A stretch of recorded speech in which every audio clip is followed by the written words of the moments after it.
Yo ho ho ho! Yo ho ho ho! Yo ho ho ho! Folks, I'm gonna get it right this time. Welcome back to the One Piece Virgin Eggheads Book Club Podcast, Volume 47, covering chapters 450 to 459 of One Piece, the Thriller Bark Arc, Volume 2. I am the captain of the measly crew, and Eggy, we need to talk about this. We have been sailing on the Virgin Mary, but much like the Straw Hats, is it time to kill our own ship and get a bigger, better one? Joined, of course, by Vice Captain Eggy V. Rodriguez. Well, listen, if there's one thing that I'm very good at, it's impulsively deciding I want something else that's more than what I have. So, I mean, that's just me. I think you need a little bit of that to be able to get in the conquest mode, though. You know, you can't just be out here sailing these seas and having the greatest dreams and limiting yourself to what's realistic. So if we're going to copy Thousand Sunny, is it the Virgin Sunny or the Thousand Virgins? I guess that might represent our crew. That's pretty, that might be it. How many do we get from that new religion we just found on that new island in the Grand Line? I forget. Maybe it was 1,000. We got 1,000 new members of the Mumkey D. Jones YouTube channel, and that's their religious tithe is to pay the $3 a month. I'm with it. All right. Praise be. Sounds good to me. You know, it's not blasphemy because it's a fictional place. Therefore, we're good to go. Let's assume the ship is now the 1,000 Virgins, and if anybody has a better idea, post it in the comments. But Eggy, from this volume, what is your top of mind? Well, you know, it's once again, I kind of feel like maybe last week I had a little bit of shell shock or something from like how Eni's lobby was so spectacular that even zombies were just not as spectacular by comparison, but we ramped it up again this week with some real trooks. So is that truth nukes? Trooks? Yeah. Okay. Maybe it doesn't even really apply, but maybe, you know, emotional nukes. Content nukes, and I ain't talking about certain YouTubers, no free promo. Anyways, I'm just making sure all the millennials in the audience know this Zoomer dialect you're using here with trooks, unless you invented this one. Is this a portmanteau? Or is that portmanteau? I always get that fucking word wrong, and people make fun of me. I shouldn't have even tried. With portmanteau, I'm talking about the bow of a ship. And what's a big old ship that took a big old trip on a mountain that has a reverse dip? Anyways, I say all that to say Laboon back in the picture to round out the volume. I mean, sorry, I cut you off. Say that again, Iggy. I was screaming in delight when you said Laboon. And we didn't call him Shamu this time because now he's relevant, baby. That's right. The never before known, but it made so much sense when you think about it. I guess maybe at least a little bit. The Laboon and Brook connection. That's right. Remember Laboon? Obviously, we all do. Just his beloved pirate crew 50 years ago. Now, we were thinking maybe back then, oh, well, especially after Skypiea as well, who's this, crew that was so spectacular and so magnificent that they were doing these things? I was thinking it was all the same crew. Doesn't seem to be the case, at least as far as I know right now. I'm going to just go off what I know, but the crew who met Laboon, they loved him. Laboon loved the Brookian Afro, and they said, I'll be right back. And 50 years later, both Brook's bony, skeletal soul and Laboon's tough, leathery, scarred exterior, they're both crying in synonymous agony from pole to pole, from location to location. And of course, I really did appreciate how Oda, what I was feeling in my heart was also expressed by the Straw Hat crew as they were getting this information. I would say a close second, though, however. Well, I want to comment on that real quick while we're here with the Afro. I think it's astonishing it took Oda only 2 volumes for me to be emotionally invested in a goofy ass design. Like, I love Brook's design, skeleton with a big afro. It's goofy and cool at the same time. And then when we get the revelation, I need to keep this afro because it's the only way my whale friend will recognize me. And all of everybody else is dead. I'm the only one left. That's heartbreaking. when we see Ryuma using Brook's own shadow to try to fucking pierce and destroy his afro, and he's screaming anything but the afro. God, how is it so goofy and sad at the same time? How does Oda balance this, Eggy? And even to that point, so when I was doing the reading last week, when we got introduced to Brook, he has that, that catchphrase, if you will. That's how I feel it. That yo ho ho ho. That's how I was reading it in the reading, and then I came over and he said, "Oh, let's put on this episode where they meet Brook because you can kind of get a feel for something. Maybe it's a real soul brother." I think I touched on that in last week's episode where I'm like, "Yo ho ho ho." That's how I sound when I'm rolling down my window on the corners. Yo ho. That's anyway. Right. But he's kind of got. I would say it's something I would associate with Japanese culture. Not to sound prejudiced, but you might have heard a meme sound once upon a time where it's like, ding, ding, ding, ding, yo, or whatever, stuff like that. So we're watching the very anime Naruto music pilled. Mm-hmm. And the way that he speaks, what this tone is more like a yo, yo. So it's kind of like, it's almost like a mix between like an opera singer and a soul brother, at the same time, because Just to be clear, this was the English dub. You might prefer the Japanese Brook voice. Yeah, it might be a different experience. I'm not gonna say that I actually listened to that to know, but I think we've all been there before, where something happens and you just kind of have this almost overwhelmed reaction, but also you're laughing and you're gleeful. And maybe it's not even always like a happiness, but it could just be like such an exhilaration, such stimulation. That's how I kind of read it, because I guess my secondary top of mind, I'm just going to throw it out there because I got it behind me right now. That's right, people's shadows and how their shadows are being stolen in order to possess corpses, essentially. Is it fair that you can have two top of minds and your second one was what mine was going to be? That just seems like complete bullshit, but go ahead. Please continue. Because now I don't have to say it. It's better to hear it from you.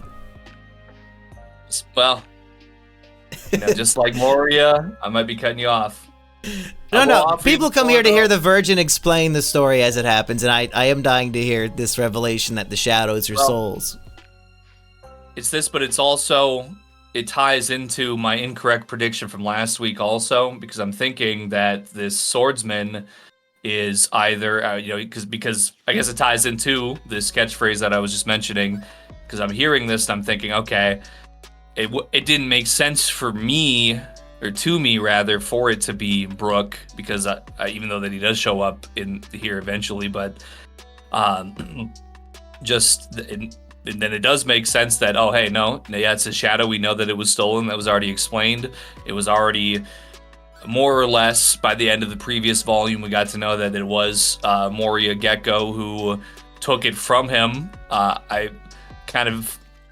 don't mind it. I thought it was kind of funny, kind of silly that he steals shadows with like a giant, comically large pair of shears. Maybe they're like devil fruit infused shears. That would be pretty cool if all of a sudden they like grew eyes or something, and they're like, anyway. And you can definitely use those giant scissors in One Piece Burning Blood. That's good to know. I'm going to call that as sufficient enough reason for me to be able to maybe play as him. I don't know. Moria is extremely annoying because he's basically the biggest character, so you think, oh, big hitbox, but then all his attacks are just throwing shadow bats at you from across the map, so it's just fucking annoying as hell, and those are just his normal attacks, his projectiles. Like, motherfucker. So it's a great time to be able to be far enough in the reading to use his character. That's what I love to hear. Yeah, I don't think there'd be anything spoilery at all in his moveset at this point. It's it's nothing that big of a deal. And I don't really know how to use the super attacks very well, so if there's anything in there... I mean, if he has an attack that puts a shadow into ores, and he has ores on his side, but as we see in this volume, maybe ores is not really obeying him anyway, so he might be fucked. Yeah, we kind of get an idea of, there's only one Luffy, though, so it's like all these other people, they might be what you Zoomers call, like, an NPC, like, oh, well, I got killed or something, but I'm just gonna, behave like a standard Zerg rushing, fodder anyway. Well, hey, not just Luffy though. Spoiler alert, but we also have a certain penguin bulldog who will not fight women.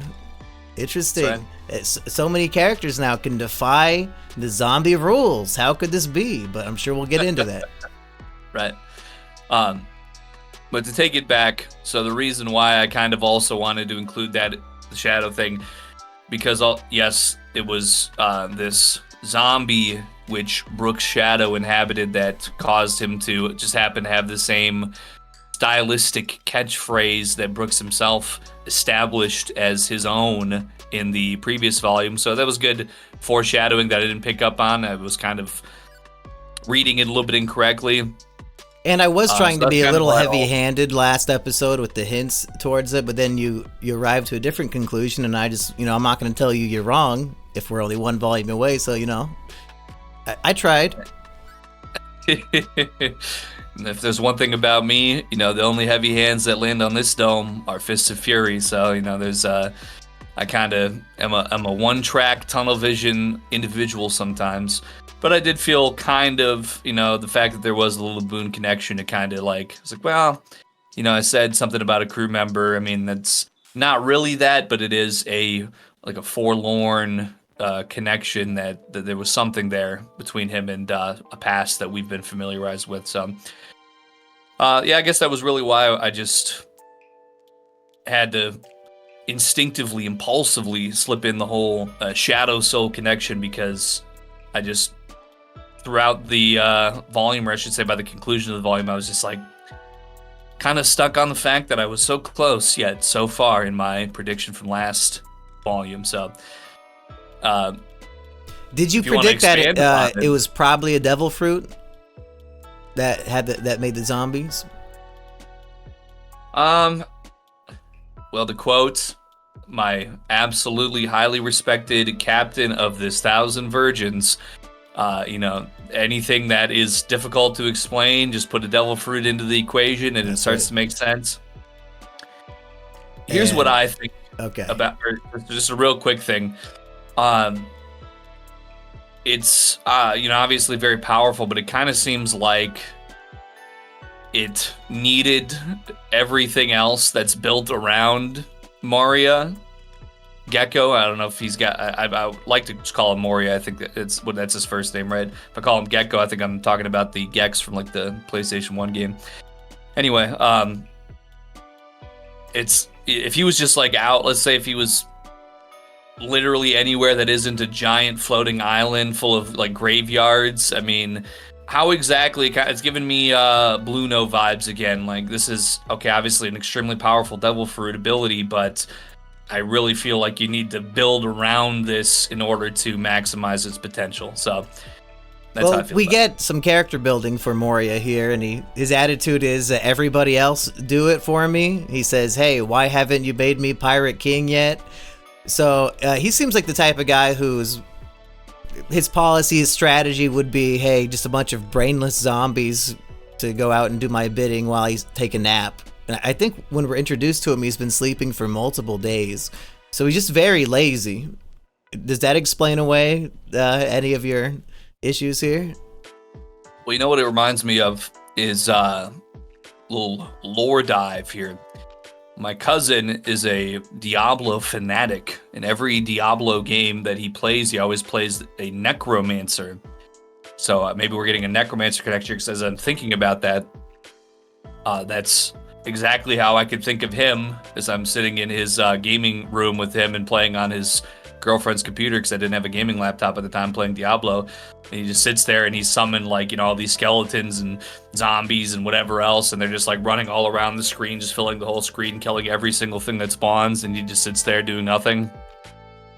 So I'm guessing that's kind of the mindset behind Mr. Moria here, just kind of a standard necromancy, but unlike something like a Diablo or a Titan Quest or anything like that with necromancy built into the equation, the shadow fruit and the way that the shadows still embody the personality of that person, which the shadow was taken from, and which also plays a very big role in this volume, and I'll assume further moving forward as well. Really just gives it that beautiful One Piece energy, even from the very beginning in this volume in chapter 450, when we have the zombies all getting jiggy with it. They're partying and grooving up and just just getting down with the zombie groove. I thought and I think Moria has a dance hall, if I'm not mistaken. I think there's a descriptor box. I forget exactly which chapter it is that indicates that they're in Moria's dance hall or whatever. So very literally thriller. Well, yeah, I honestly didn't even make the connection, except for when I made the connection when you mentioned it, and considering Brook, and maybe he's got some brother-esque qualities to him at the beginning of the arc. I keep telling you, he's Austrian. I'm dead serious. That's not a Florian joke. He's really Austrian. I think I got to listen to the original Japanese voice to come to my own conclusion there. But and in that case, I was thinking about that. It's not like in the dub they give Luffy a Brazilian accent and Zoro a Japanese accent. They're just fucking American voice actors. So it would be nice if the voice dub for Brook was an Austrian accent, but I like the guy that they had. Anyway, go ahead. Well, just the personality that's there, and it's a personality that, even aside from the obvious connection that I wasn't thinking of until he just mentioned it, even though I did think of it before, considering the title of the arc on the volume cover, it just has that extra personality that even in, this sort of, unthinking, unfeeling, like, go my Zerg army, and we get, aside from those panels, which, or even the tone shift in the last volume when the all these animated creatures and the rug and the paintings and everything, they're seeing Nami, Chopper, Usopp, and they're so vicious and they're so just terrifying compared to the other half of the crew, where they just get basically bitched out, they get walked like a dog.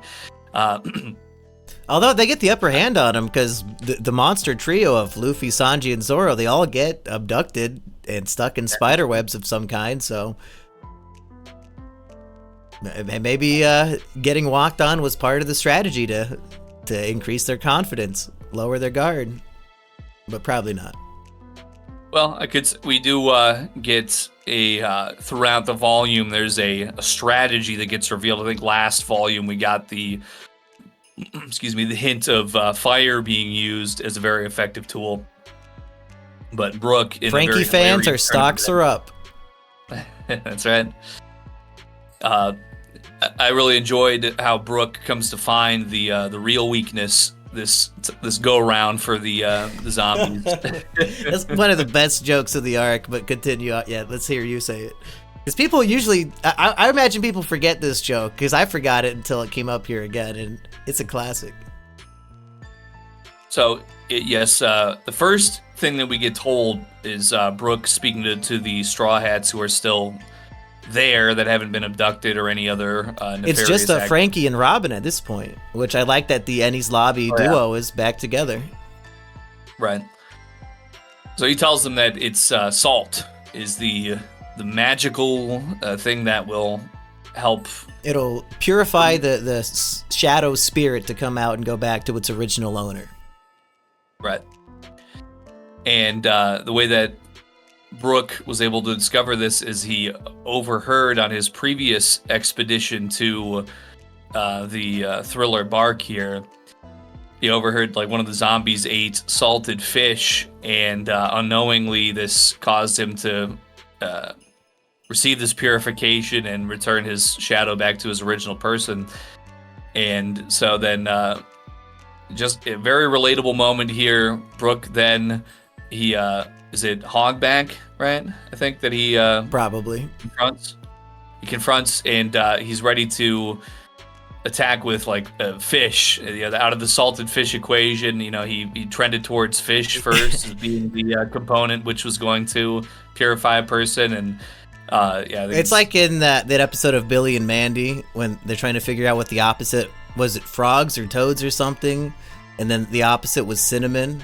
It's kind of the same logic for Brook, like, oh, what's the polar opposite of zombies? Fish. You know, you missed the salt part of it.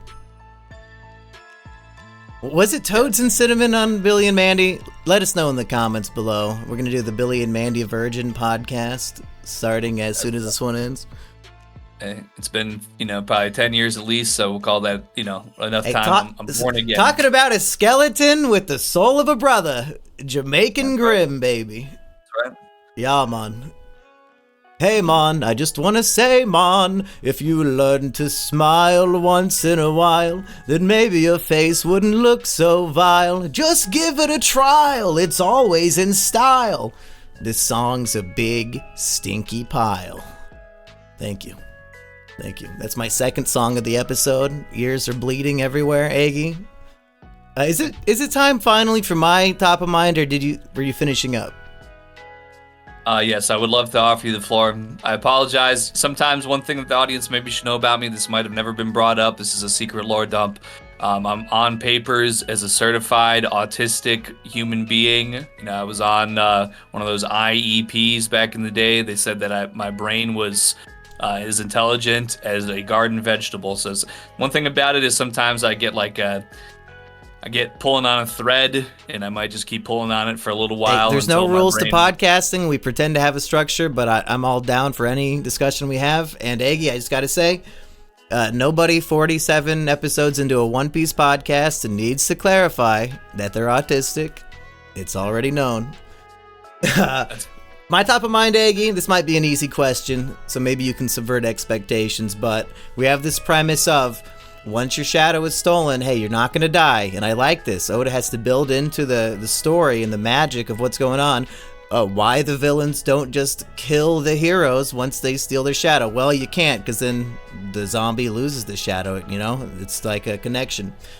So once your shadow's stolen, you're passed out for 2 days. But not our heroes, Luffy, Zoro, and Sanji. They've only been passed out a couple hours, but Usopp comes up with a brilliant strategy to wake them up. He says the one perfect sentence that, awakens all their spirit. And Eggy, my question to you, what would Usopp have to say to wake you up in this situation? Well, I probably wouldn't need the swordsman part of it.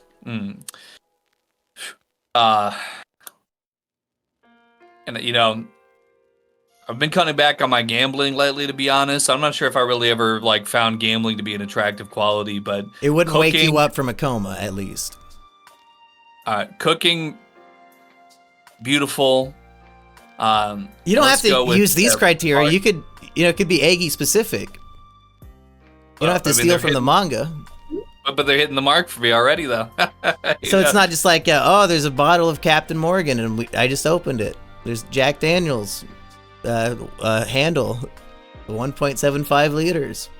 That wouldn't work, because you don't want to drink first thing in the morning, so maybe it'd have to be like a fresh coffee. Yeah, I will say, big ups to Dollar Tree. They just got these back in stock for 60 cents a pop. So a beautiful woman with a meal then would probably be enough. And let's go ahead and add a non-carbonated energy drink up in there. I think it's got to be the Rockstar Orange. I'm literally not a shill, okay? I don't get any kickback from this, but I've drank the non-carbonated Rain Energy. This one is carbonated, but it's cheap. I've drank the non-carbonated Monster, and I don't know what it is. It just don't hit the same as that Rockstar Recovery. Whatever it is, it's going to help me recover, as a matter of fact, from any ailments. So as long as Perona did not steal that from the fridge, Usopp could just crack that open, and you'd be good to go. Just pour it into your mouth, and you'll be awake. Like Jimmy Kudo, when he's passed out, he could still somehow drink. He just pour shit in his mouth. Spoilers for episode 1 of Case Closed. I think all this on the inside is basically worn about as much as it can be without just my entire body collapsing in on itself. So I think you could probably put something down my throat, and it's probably just going to fall down to the bottom like dropping a brick off the top of a building. Your body's accustomed to having a shove or a funnel shoved down your throat and just imbibing anything. That's why I could take my vitamins so easily. I'd take 10 vitamins in one gulp without any water, and it all just falls down. I would also like to say, just for personal preference here, we're going, in the manga here, it is specified to be a beautiful woman that is like the element that awakens Sanji. For me, I just need a well-endowed woman. You know what? Beauty in the eye of the beholder, if you ask me. And if I'm the one beholding the eyes, is going to be some curvature. Well, there's a lot of ways a woman can get busty, Iggy. Does it need to be natural? Do you care if it's implanted? Do you care if she's busty because the rest of her is perhaps large? You know, like I think there's 3 varieties. The natural full body enlargening, that's fine by me. If it's an artificial enhancement, there's a couple ways like they do the it nowadays. titty no me devil fruit. Would that count as artificial? Can't say that I'm familiar at the moment, so I think a devil fruit boob power would have to be considered natural, just because it's not going to have. When I say artificial, you know, it's like now, I'm obviously a real gentleman here, so pardon the language, with bolt-ons. Yeah, you know, when they got like striations on them because they're just like not working with enough starting material or whatever. That's not my personal preference, but you know, a devil fruit, I think it would handle business. Okay. We do have 2 new members for the Measly crew, Eggy, who need roles on our ship, the 1,000 Virgins. First is Kane the Picaro. Well, I'm not too much sure of what a Picaro is, but when I think of cane, I think of cane sugar. You know, it's so delicious, and sugar cane is really the my favorite way to get a natural sugar. So, what about Citizen Kane? Kane and Abel? Kane's chicken? Lots of canes out there. Hold on, because I know I believe Brook has a cane sword. That should have been my top of mind. Fucking, his cane has a sword, Eggy. What a gentleman. Well, so when you mentioned Kane's chicken, I'm like, okay, I believe we do have at least one botanist on the crew already. But then Kane's chicken, see, I actually was just engaged in a conversation about that, raising Kane's chicken. You know, they don't season the batter because the CEO says that the sauce is where it's at. So I just don't know if I could, you know, I don't know if we need a Kane's chicken guy, because I like my chicken seasoned personally. Yeah. I think Brook would agree. So but, Canes are good concealed weaponry, and you know, I think we need somebody who could give us a walking instrument for tough terrain, and if somebody would happen to maybe sprain an ankle or something. So I don't know exactly what the logical term is of like a cane expert, but I'm feeling good about that. Let's see. A pedometer measures not your pedophile level, but how many steps you take, right? Pedometer. Is that the root word? I mean, I don't want to put him in the pedo position, but he helps us with taking our steps. Is that what you're trying to say? Is he the podiatrist? Is that foot doctor? Oh. A walking stick expert is known as a rhobologist. Much better. Okay. Officially the rhobologist. We don't need to put those other letters and words in there. Not a pedologist? Yeah, nothing like that. What about new member, Ghoul City Offline? I'm familiar with Ghoul City Online. I think maybe he has 2 accounts. I don't think there's a better time for this person to be up in the mix than right now here in Thriller Bark. Well, let's see. What could he have that is both applicable but not just exclusive here to this? Do you want to, as the real captain here, I'm the vice captain. Well, we do have the Thriller Zombies dancing. Is he going to be our dance instructor? I think if he's, from the Ghoul City, there's only one we've seen so far, and they are a particularly groovy bunch. So I think we could have a position which is both a dance coordinator and a combat coordinator as well, because really there's a lot of overlap there to be having that fluid motion and that articulation of your muscular, utilization. So, but we'll call him a dance instructor. You know, that's something that the enemies won't understand. Yeah, and Brook was kind of doing like a fencing sword style. That's kind of like a dance. You know, it's sword fighting for pussies in a way, or for soft men who need to wear their big armor and poke each other with sticks. But Brook makes it cool, of course. Hey, I need to shout out. We did some special bonus members only content, me and Heartsy. Heartsey was a special guest on episode or volume 40 of this podcast. Since then, he has caught up on all of One Piece, but when he finished Wano and still had a couple arcs to go, we did this special bonus podcast to pick his brain about all of One Piece that far and to get some predictions in before he caught up. So you can go listen to that bonus episode if you're a member. And special announcement, Aggie. I don't think I've even hinted this to you. Now that Heartsey is caught up, we are planning on launching a new show to live stream review the new chapters the day they come out officially on Sundays, called the One Piece Chads Podcast! That's right, virgins no more! The One Piece Chads. And I think since it's a live stream show and we're reviewing the new chapters, we're going to need to fill up some content because, 13 pages, it's hard to fill a full hour. So once me and Heartsey are done giving our takes, I think maybe members in the Discord will be able to call in and chat it up. So if that sounds like fun, stay tuned. And I think the next new chapter actually comes out on July 13th, which is my birthday. So am I going to waste my 30th birthday reviewing One Piece with Heartsey? It's highly likely. Any thoughts on all of that, Aggie, before we move on? Well, I'm glad to hear it because I have posted the channel and let people know what's up on my Instagram story more than anything I've promoted of my own for a while. Yeah, I mean, maybe every couple weeks or so I'll let them know, like, oh, hey, make sure you check that out. But I get messages or I've had responses when I post that for people saying like, oh yeah, I'm a big One Piece head. I've been up on everything, but it's good thing you guys got going on there. I think, it's going to be able to maybe be something that's going to be more engaging for those people who are like, oh, hey, they're supporting and they're giving an upvote and hey, good job, guys. But they're already all the way caught up. They're out there with you and Heartsey fiending for the latest and greatest while I'm over here in Virgin Territory, which is something I'm very familiar with. So I think that it's going to be good to be able to, I know you had in the past on this channel done uploads and reviews of the latest chapters. So to be honest, and I think it's going to get some more audience, not even just of these people that, send me these little messages and whoever else, but I think that it's a big market of all the One Piece heads in the entire world. You're going to be on the same page as everybody else. I think it's a fantastic idea.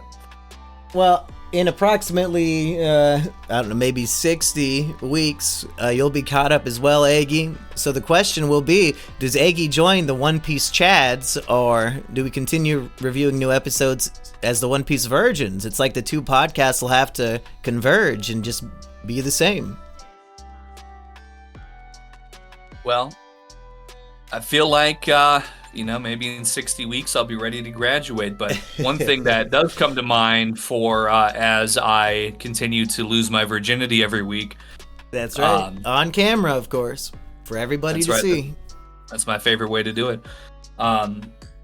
I have been gifted by, I believe, some viewers of this channel at a couple points, One Piece video games on Steam, which are further out than anything that I've read, so I haven't been able to play them at all, but maybe, I don't know if a weekly would be too much. I'm not the most intelligent person to cohesively play a video game, but maybe at least a couple rounds for the culture, go live and play some of these games that are set beyond what I know in the One Piece universe right now, just to appreciate those who did gift them to me from our audience here.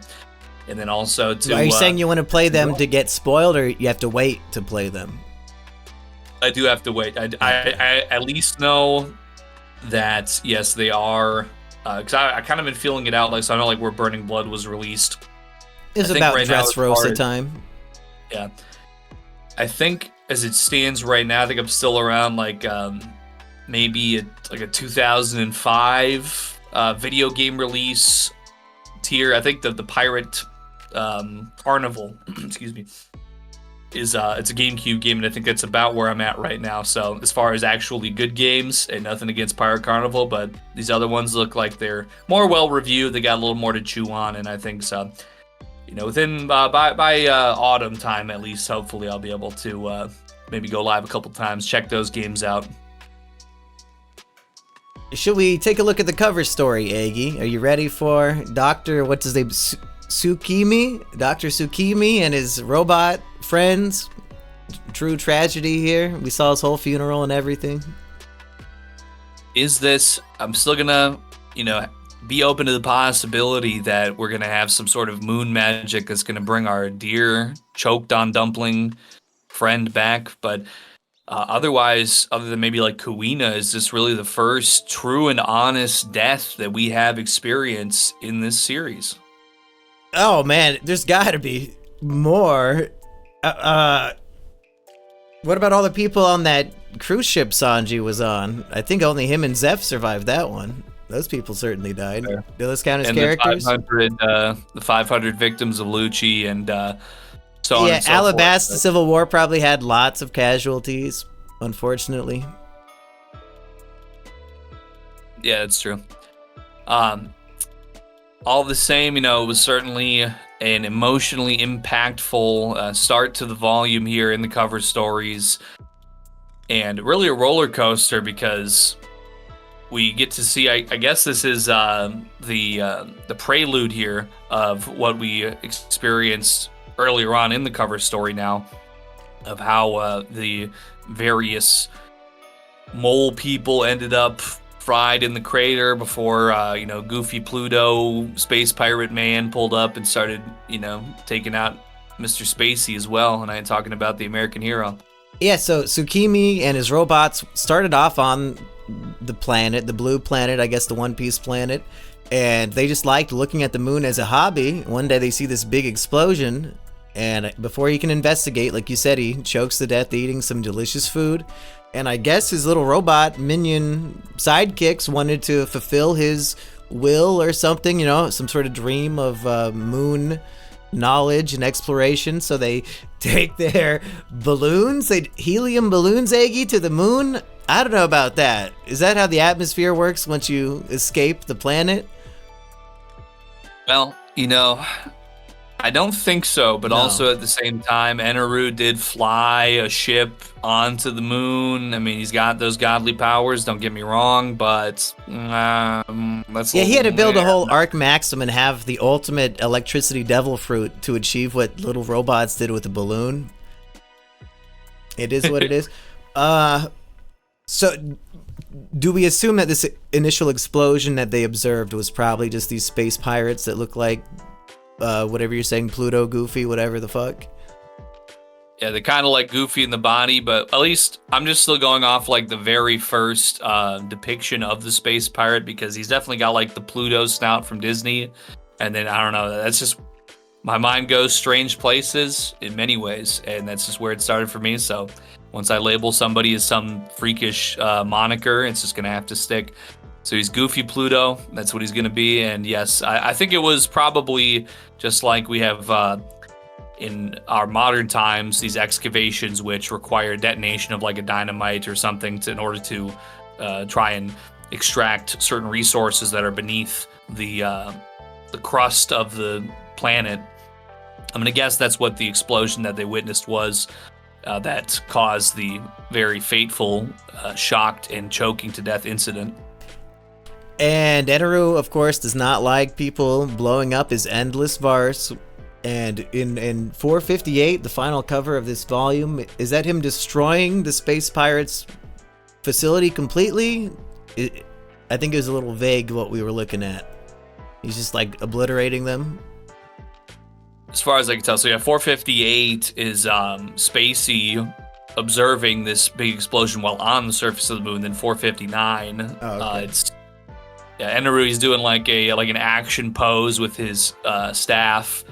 A lot of lightning shooting everywhere. We can kind of see it engulfing the excavating equipment, and we see the space pirates basically being engulfed. They got the whites of their eyes all showing as a sign of them being completely BTFO, I would imagine. And I think to myself when I see this, how did this cover story start out? It's Eneru going to conquer, or at least be welcome to this endless Varse. It's the land of his people. It's the God land. He sees these things happening. Even it's sort of a a twofold because they are doing damage to his beautiful endless farce, and also they were responsible for the death of Dr. Tsukimi, I believe. And does he know or care about that? I mean, I don't even know if you could blame them for his death. He's just a freak who choked on his food. Yeah, probably can't blame them, but, you know, it is what it is. Even if it was involuntary, it's still what happened. It still set the dominoes in motion. If I live in a world where me being shocking makes me guilty of murder because somebody watching our podcast started choking, I don't know if I jive with that, Aggie. Hey, welcome to my world, but for me, how many people have you involuntarily killed with your shocking presence? Too many to count. Yeah, that's your. I was about to say a spoiler. My bad. But I just want to say, just to make one final point here, it follows this trend, which seems to be the majority. I'd maybe say the Ace cover story could be an exception here, but the majority of these cover stories having this sort of redeeming quality for people who were previously posited throughout their arcs as our enemies. We're seeing them doing good in the world, or in this case in outer space also. So Inaru's low-key pulling a Luffy here. He shows up to a place and unbeknownst to him, he's committing a selfish act by obliterating somebody, but it's actually avenging and fulfilling the destiny of somebody else. So, you know, lightly improving, you know, character arc-wise, but at the end of the day, he is just obliterating people.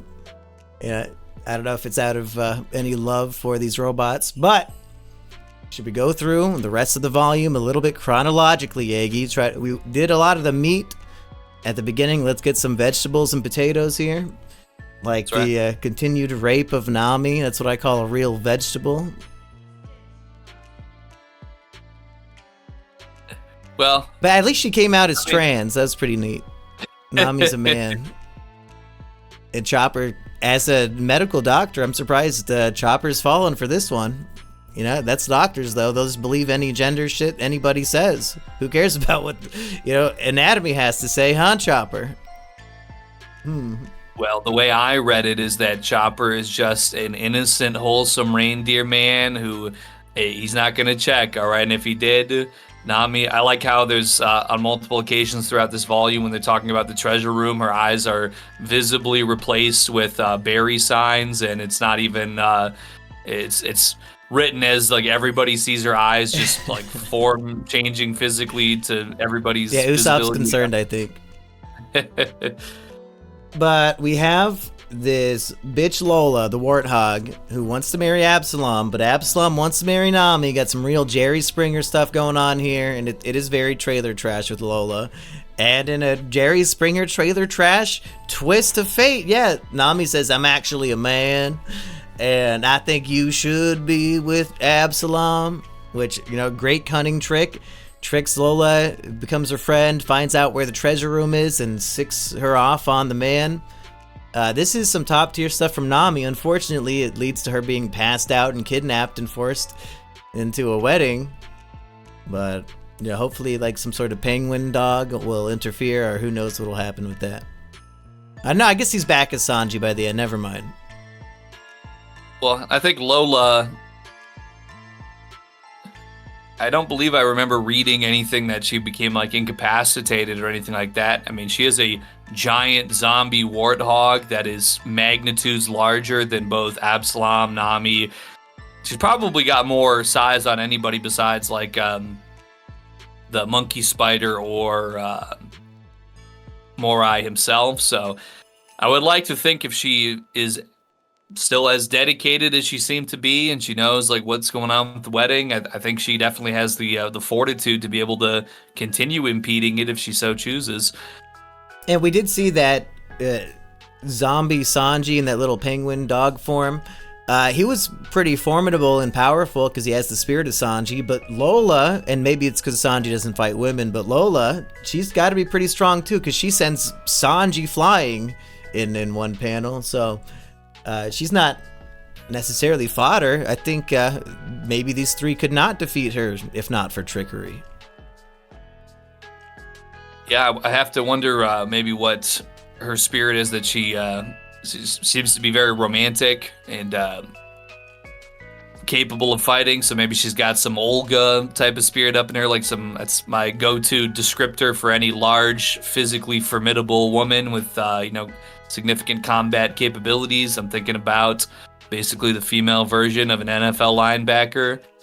You might not be completely off, Aggie. That's a good prediction to lock in. And really, any of these zombies, we have the potential to see their human form later on, or at least the shadows. Sucks to be No, I guess it's probably nice to not have your body being raped post-death anymore and filled with somebody else's shadow.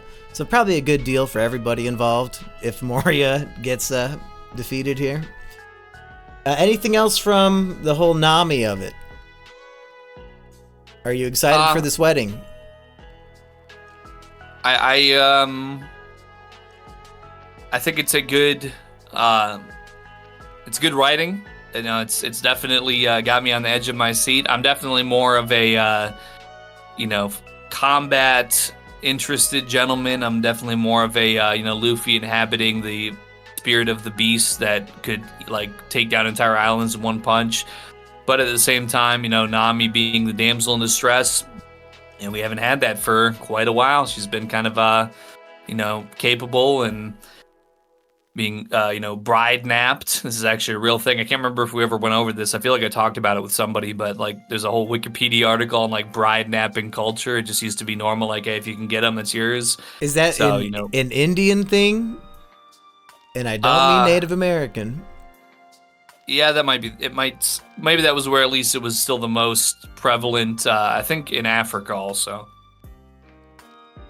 Oh, so the 5-star but in cultures? Europe back in the day, it's been a something that has persisted throughout recorded history. So, Absalom, I guess at least he's not sneaking up on women in the shower anymore. So I don't think it's maybe an improvement. It might just be kind of like a through line, still just kind of a freak. But yeah, if he settles down and gets married, that's an overall good for the world. Less women will be creeped on because he'll be, I'm sure, committed to Nami, so it all will work out. Hopefully, it all works out for Absalom here. I want to talk about Ryuma, the samurai. We find out he's from a Wano country in the New World, and 500 some odd years ago, I believe it was, he slayed a dragon. So this is a top tier individual here that is being nerfed, weakened by having Brook's soul put into him, because of course there are all these combinations of powerful zombie body, powerful soul. That's why he wants to put Luffy inside of Oris to make the ultimate combo. And Zoro and Sanji kind of get screwed with shittier bodies than their own. But, Brook, his shadow's put into somebody much more powerful than him. And now he has to fight somebody who's being nerfed by his own power. Do you see any hope for Brook winning this fight? I have to say, at least with what's depicted, he seems like quite a formidable opponent. I'm not going to lie.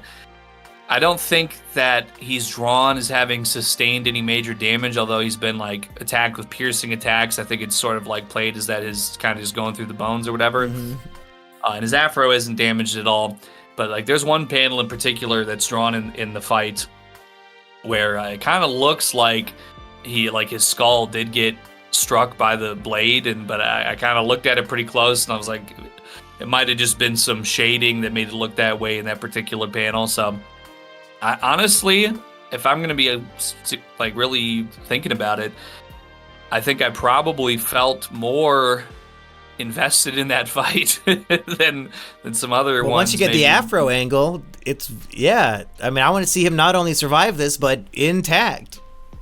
Yeah, exactly. It's definitely you're feeling like it could be a one-hit KO for the afro or for really any part of it, because this is somebody who's a very formidable fighter, as I said, and just really not pulling anything back. He's ready to go all the way. And as we learn in the SBS, this Ryuma character is actually a character Oda wrote about before he even started One Piece, and I do have it here. I don't know if this one was the one that was called Wanted or not, but it's basically maybe 60-page one-shot chapter about this Ryuma character. And if I could, let's see if I wanted to show you a picture of him, but I don't know if I could find a good one. Because there's a lot of stuff in this little book I bought on all kinds of little one-shots from Oda.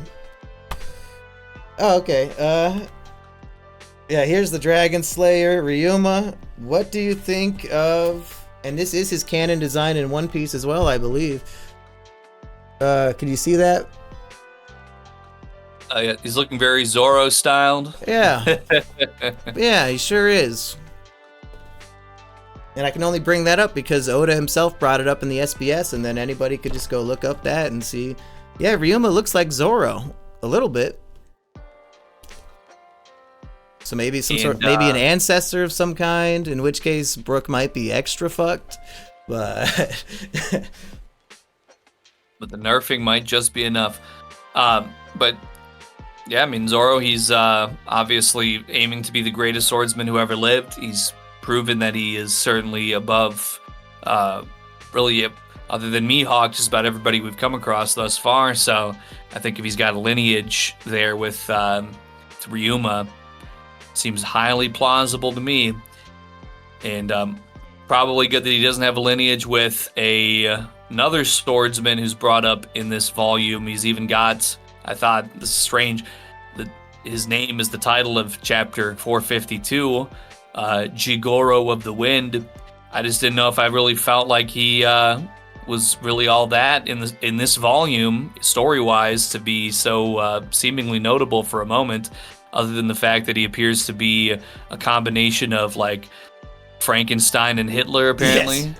Yeah, what is he trying to say? That Japanese Zoro had his soul put into a guy with a Hitler mustache? Is Oda trying to, like, now that he can't draw the iconic Whitebeard flag anymore and he had to change it for Ace, is he implanting other messages in other ways? And for me, it's not even just like the mustache. Obviously, that's like the most striking thing, but kind of like the sort of his brow being furrowed in this way. It just definitely is given, and maybe the just like the mid face in general. But just very bizarre character design. He's got like some kind of swan coming out of his head underneath bandages. He's wearing, it looks like a tutu with like antenna or something on it. And then he's not really wearing pants. He's just got like some briefs on, and then his hairy legs with these like socks. Just very bizarre appearance. But I'm not sure what exactly it's called. He's got around the waist. It does resemble what I've seen other swordsmen using, and he's got 3 swords, so I guess it's supposed to be like a 3-sword style.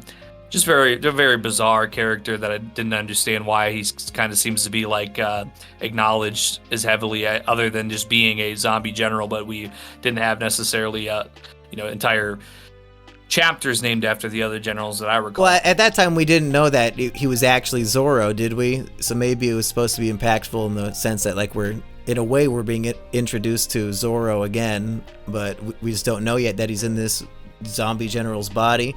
And he says Zoro's iconic line from the Mihawk fight, scars on the back or a swordsman's shame. But then he says, but I'm a zombie, I'm covered in scars on my back. And that brings up, Aggie, we have our main 3 heroes, Luffy, Zoro, and Sanji, and they supposedly made this vow to Moria during the Shadow Ritual, oh, I will obey you. But all 3 of them, it seems, have a bit of a will of their own and go against the orders. I mean, most of all, Luffy and Oars, which we have barely talked about. Oars is much bigger than any creature or living thing we've ever seen in One Piece, and it now has the spirit of Luffy inside it, and it wants to become the Pirate King. Is he unstoppable, Aggie? And what is your take on some characters' wills are strong enough to disobey this devil fruit magical order? Well, kind of going back to something I was touching on a little bit earlier of just the whole premise of Thriller Bark and how it kind of seemed like a necessary environment in order for the shadow fruit to really flourish in the first place. I guess I just have to feel like, without trying to insert any sort of ego into the equation here, that Like some people, they just don't have an inherent sort of fighting spirit, I guess. They might have been people who were pirates that were captured, but even before this, we've seen, people who were like even all the way back to, I guess, Buggy's crews, who we saw as the very first opposing pirate crew. I don't recall anything particular about their character that I would feel like was weak, but in Kuro's instance, they were sort of already a little bit disloyal due to the fact that they've been kept off on the side waiting for years, and that he was just killing his own people with his cat out of the bag attack and everything. Like the average deckhand has not been given like a very high level of self determination, I think, throughout any point in the story so far. So I think it continues on in that regards, as so far as how all of these soldiers serving underneath the zombie generals are so ready and willing to have a total subjugation under Moria. And I think what you're saying might even play into a bit of Shanks's, like, his aura being so powerful that people just foam at the mouth around him. Like, just a really strong sense of self-determination and willpower, I guess, would, it all kind of ties together. And maybe, just maybe, it'll be explained in the story with specific words one day. But who could say? Actually, it literally has been said already, but... Yep. So I guess it's not a spoiler. They called it hockey. Hockey, that's right. And I think you assumed it was just a Shanks power, but, maybe lots of people have hockey. Who knows? Yeah, so... without knowing too much more about it, yeah, like a chi, like a spirit energy, any of these terms that we've seen in other properties, I guess it's something basically like that, every shonen ever made has their own version of it. And and it's the real stuff, folks. I'm telling you. It's what drives Oda to make One Piece. He has fucking hockey. You need that determination to only sleep 3 hours a night and write a 1,500 chapter masterpiece over the course of 40 years. You need it. That's right. So yeah. You know what I realized in this volume here? Frankie pulls out his guitar and plays a little song again, and I was like, oh yeah, he did that with Usopp back in Water 7. And Luffy wants a musician on the crew. Did we mention this before? Frankie's already a musician. We don't even need Brook, right? Frankie's pulling out guitars and playing and singing. Are we gonna get at least a duet from these two?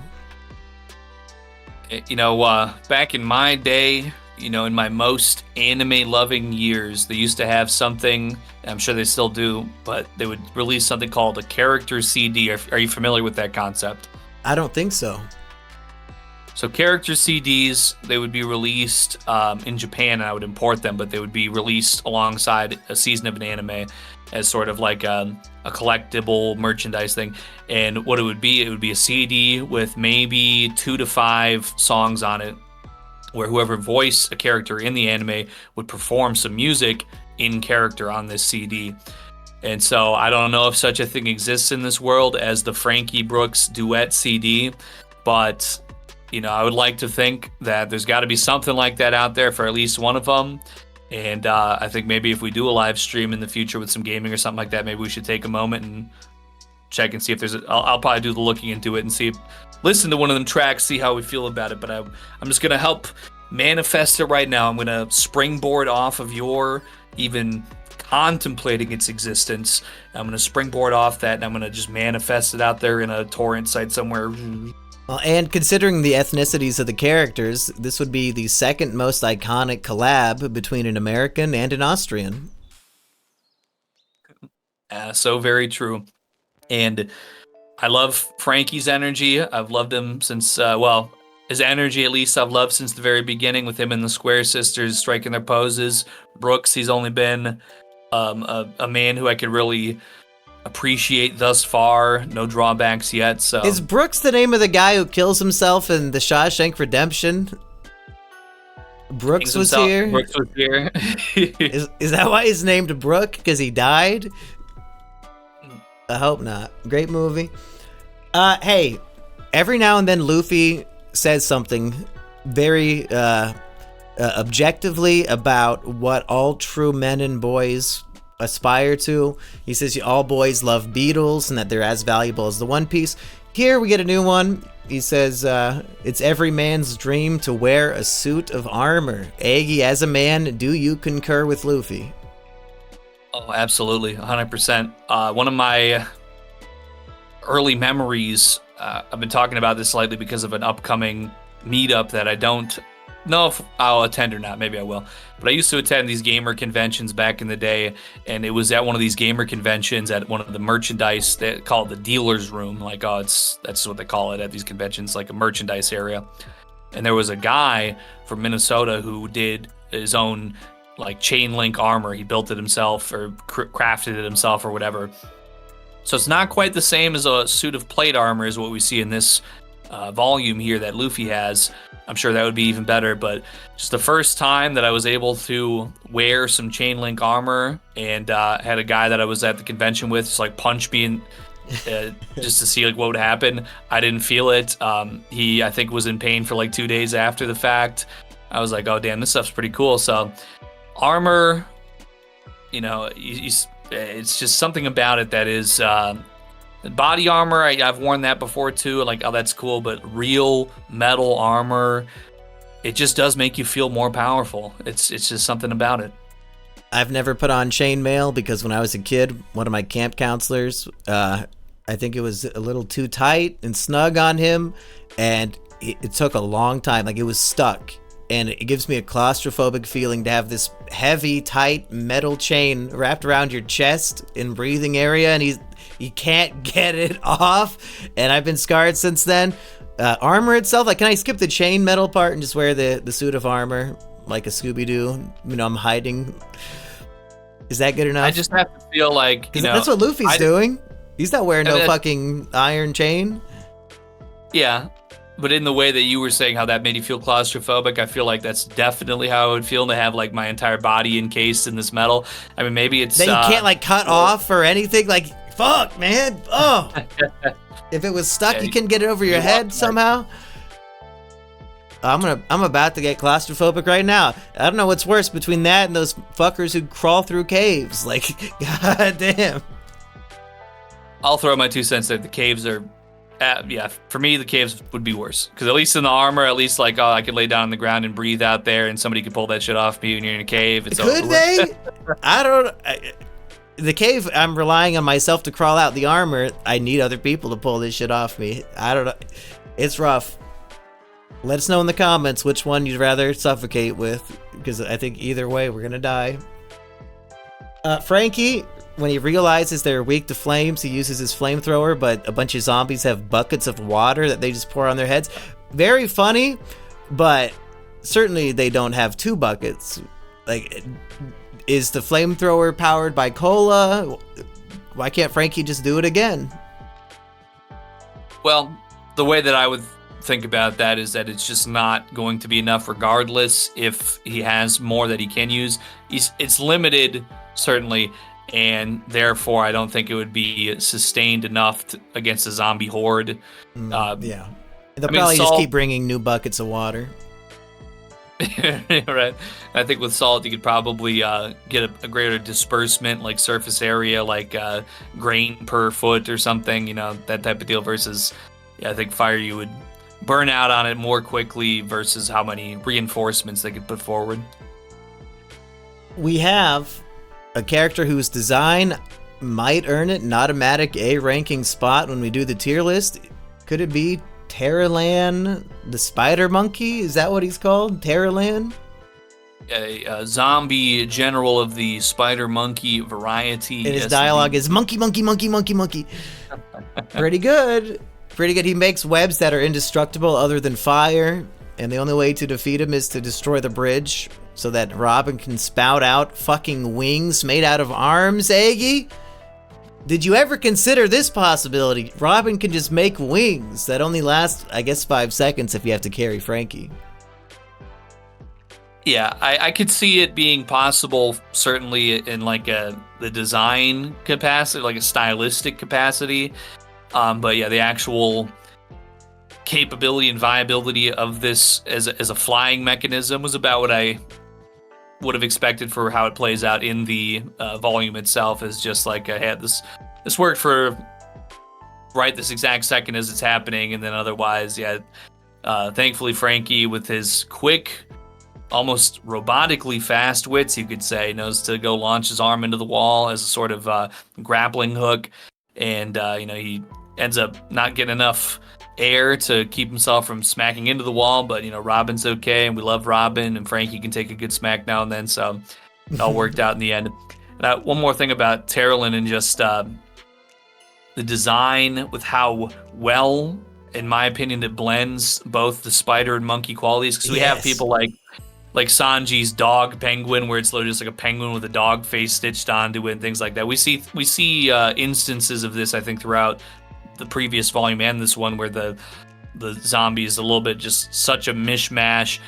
And I feel, just the way that the spider monkey comes together, still the stitching would, imply that it's like maybe the top half of a monkey on a spider. But I think it just came together really well, in my opinion, personally.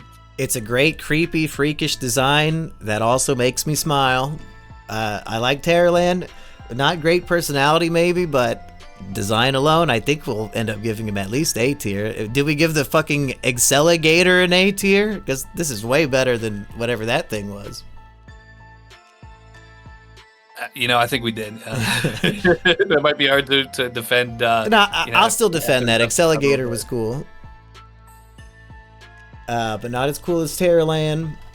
Here's the part that made me laugh. We've got Absalom and Lola chasing after the weakling trio, and Usopp has a brain blast. He says, "Hey, Nami, you're the one they're after. You want to split up?" Good idea, but she's not down to clown.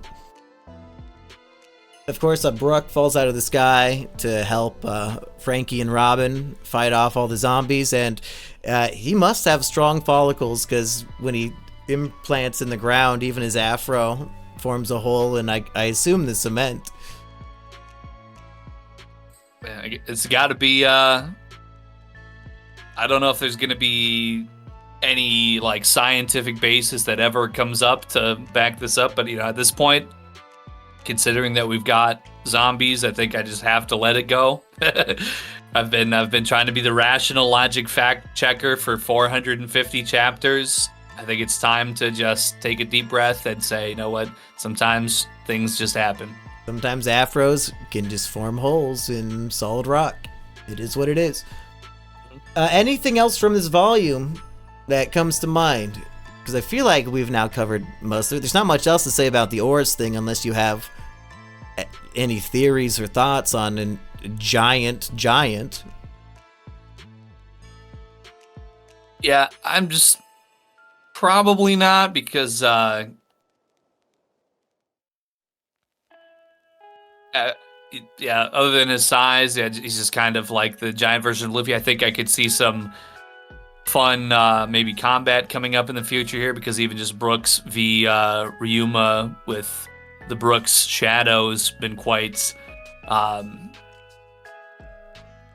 intense. I feel like that it's definitely going to be an interesting fight if Luffy goes 1v1 with Oars Luffy, but I know we covered the Laboon and the emotional impact there, and once again appreciate Oda for really putting that out there and really putting it to the pen, what our feelings were on the inside. Yeah, it makes you wonder how many other things he has planned and lying in wait. Like, if he knew from the beginning of Laboon that eventually a character 400 or 300 chapters from now is going to like connect to this, how many other connections has he been waiting decades to reveal? Like, it's got to feel so good for him when he finally gets to put something out there that he's been sitting on forever.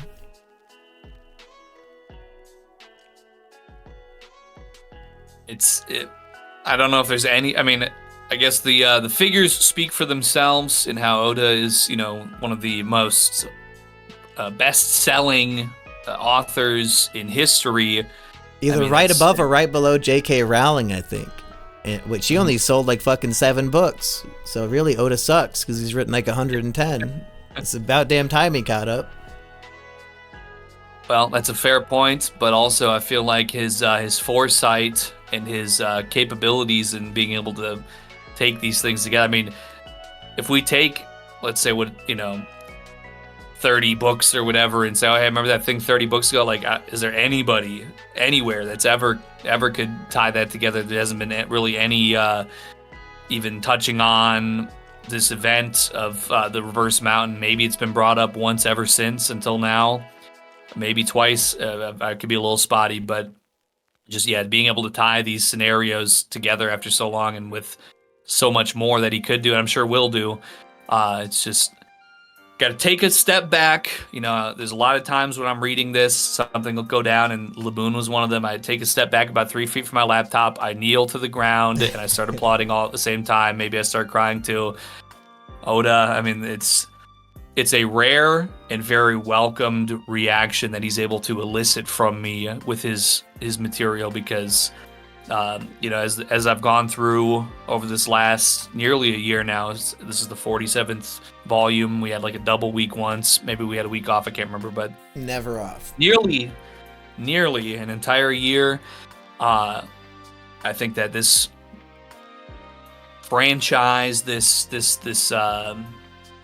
One Piece universe has become more and more something that is just above and beyond anything else that I take in on my week-to-week basis, as far as just how magnificent it is, how fantastic and entertaining and thought-provoking, and really just an absolute treat that I appreciate more every single week. So, bravo. Yeah, I've been chasing the high of One Piece, trying to find any other piece of media that even comes close to the world building and the story and characters. I've reached chapter 100 of Hunter x Hunter, and if I'm gonna rank the opening 100 chapters of these stories, I'd say Naruto probably wins, with One Piece slightly below, just because Naruto has a much stronger opening arcs, I think. But Hunter x Hunter, fucking, nowhere near those two. So yeah, it's hard. If anybody has recommendations of things that will blow my mind, as One Piece has blown both of our minds, let me know. I'm almost done reading the Three Body Problem trilogy, and that's certainly a Morty's mind blower. Eggy, I need some predictions from you, but go ahead. I was going to say, you know, and this will even fit by the time this is released for even the non-paying members, but you should definitely consider joining for $3 a month. Check out that members exclusive Heartsy and Simeon Jimmy talk episode that I just learned about during the recording of this. But I'm diving back in, at least I'm opening myself back up to diving back into the great universe of World of Warcraft. I've been told there's a server called Epoch. Wow. It's been in development, custom vanilla style on a Wrath of the Lich King base. So when you talk about I've been chasing the greatness of One Piece ever since I finished, or ever since I went through it that first time. Speaking of chasing stuff from 20 years ago and how great it is, if there's, I'm just letting it be known out there. I'm thinking I'm going to dive back into the World of Warcraft universe, because that's a similar, just a similar feeling as to what you described with chasing the One Piece energy, and reminded me of that. So if you need to do it for our brother Elliot, who would have loved to be alive to see this day, play some new WoW. Do it for him. Yeah, and if it's built on a 3.3.5 base, I mean, he basically played what that was, as far as I recall. He probably maybe they're doing it just for him. Hey, how sweet. Who's gonna fight who, Aggie? Because we got Perona, we got Absalom, Moria, and Hogback. These are the big four. Who from the Straw Hats is fighting who? Plus, I guess Oars as well. It might be an issue, but he's not really obeying the bad guys, I don't think. I feel like, since we know that salt purifies, I think that Oars, I think they'll be able to get him handled without needing to have combat. I think maybe... Yeah, he did yell for meat, so just get some salted meat, and that probably solves itself. Yeah. I concur on that. Let's see here. Perona... I think she can send a ghost that makes you depressed. Who can fight against that? Because we saw it work on Luffy, Zoro, probably all of them. I mean, we didn't see it on Robin, and she has a dark sense of humor, so maybe. Sure, I could also see Nami being able to, if they can do combat, maybe in proximity to the treasure room. We know that money always makes her happy. Maybe if they can get some I don't know. That's my best guess for somebody who could. It's in the mix here, other than like Luffy fighting in the cooler or something and eating while he fights or something, maybe to Stay keep happy. his spirit up that way. Those would probably be my two guesses, but also I think that Nami, it is what it is, woman v woman. It's it's kind of been that way before. I think it's going to be that way again. That's my guess there. Absalom, he's got the that cloaking ability that we've seen. I think that Usopp might even be a good fit there because we know that his sort of range tactician traps. I think he's got what it is going to be needed to like flush the camouflage ability out. Now he's very strong and very fast also, but once again, if he's utilizing traps and he's utilizing his environment, I think that he has capabilities here that could be very useful for defeating Absalom. Hogback, I'd like to see maybe a Chopper v Hogback because that's kind of played into in this volume where we kind of talk about it, kind of go over it, how Hogback was somebody who Chopper had this admiration for, and now he's saying, oh, this guy's actually a freak, and he's really a terrible person. So I think maybe some vengeance there, righteous Doctor v Doctor, I could get down with that for sure. It was so relatable for me, like, because every fan I've ever had was Chopper. Like, oh, this monkey guy is so cool. Oh, that's what he's really like. Oh, I fucking hate that guy. What a freak. Can't be a fan of him anymore. So yeah, I'm the real Hogback here, and everybody at home is the Chopper. It is what it is. When you put it that way, hashtag relatable moment, it is what it is. We're all just Hogbacks trying to get our Sindri to love us back, but she hates plates and keeps making messes, and it's just not working out. Stands in front of me and blocks me from the fucking audience's view of the panel. Like, why is he getting mad that she's standing in front of him as if there is an audience like that he's being blocked from the view of? Hey, you know what? Speaking of maybe, I don't know if I'd call that like fourth wall / like goofy sort of silly humor, but a lot of really good dry humor from Brook in that way. In this one, also making a lot of skull and skeleton and kind of self-deprecating, like acknowledging his freakishness. Oh my god, I'm glad you reminded me. We get the most insane dialogue of all time from Frankie. When he says, Brook, if I were you, I would have killed myself already. I thought I was reading a different story. Holy shit. I mean, yeah. It's just so hardcore to say to somebody you just met. Like, man, if I looked like you, I would have killed myself. Yikes. Yeah. It was certainly a piece of dialogue that stuck with me mentally because I'm like, whoa, hey, relatable moment right there. People.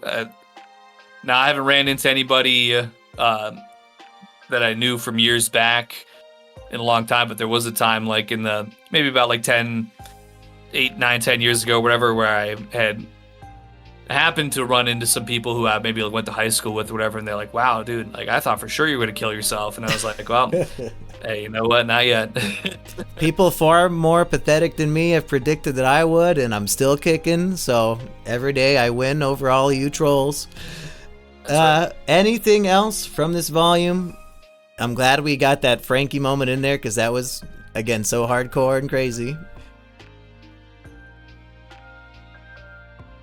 Yeah, is that out of character for him at all? I don't know, because he's definitely like got a lot of bravado that we've seen, and he's very intelligent. It just seems like maybe just kind of like where did that come from? I don't know. Yeah. I guess obviously Brook was suffering. Don't get me wrong. I mean, it might have just been a matter of fact thing. Oh yeah, it was just everybody I love died 50 years ago, and I've just been floating around in the ocean. I got to come to the island one time 5 years ago, got ran off because I was not strong enough, and I've just been like floating back on the ocean again. I mean, it seems like a pretty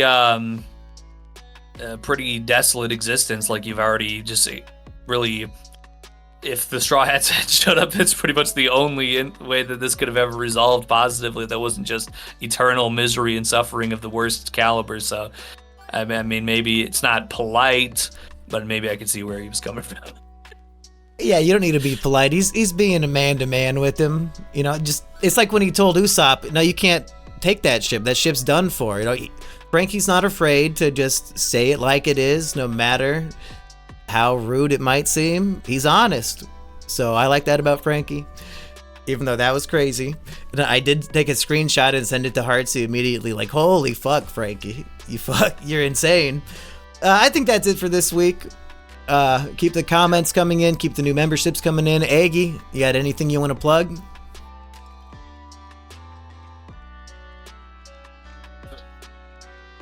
Well, I have been working on some new tunes, and I did just establish a connection with, because I think this is going to be the right way to do it.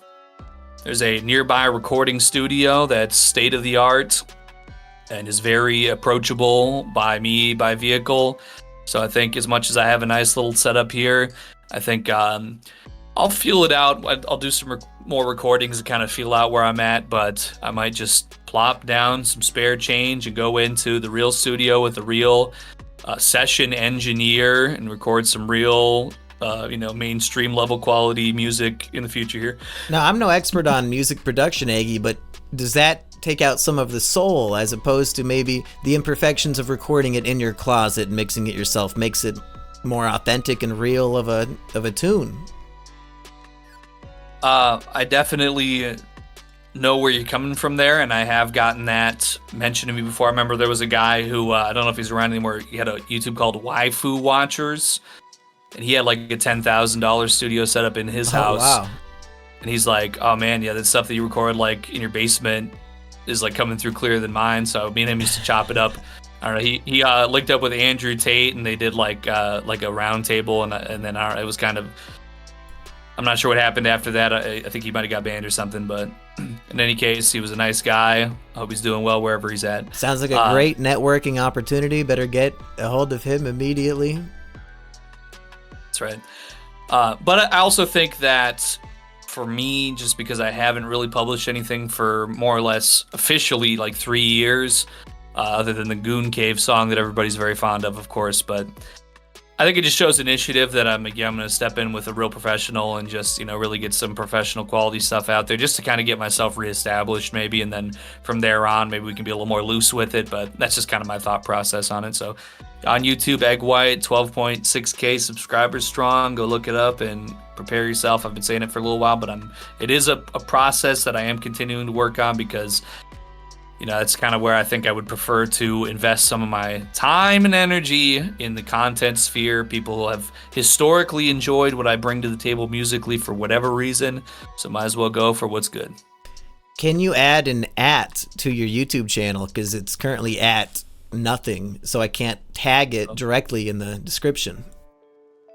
Yeah, I'm sure I could do that. I don't see why not. I don't think that I've set an app. Well, I think the channel got banned before there ever was such a thing, so right. I think it's just a new deal. But yeah, I think I could probably get that locked in. Yeah, that'd make it a lot easier to actually plug it in, because then I don't have to go search for it in my subscriptions every time. But that's enough for this week. We'll see you next week for more Thriller Bark, more Brook, more, and it is Brook, not Brooks. With an S, Aggie. I don't want to get comments about that, okay? We're virgins here, or one of us is. Let us get the name slightly wrong sometimes. I'm sure when we do the Skypea character tier list, a lot of those what were they? The priests of Enaru? I don't know if I'm gonna get their names correct, so just saying. Bye everybody. One Piece, people.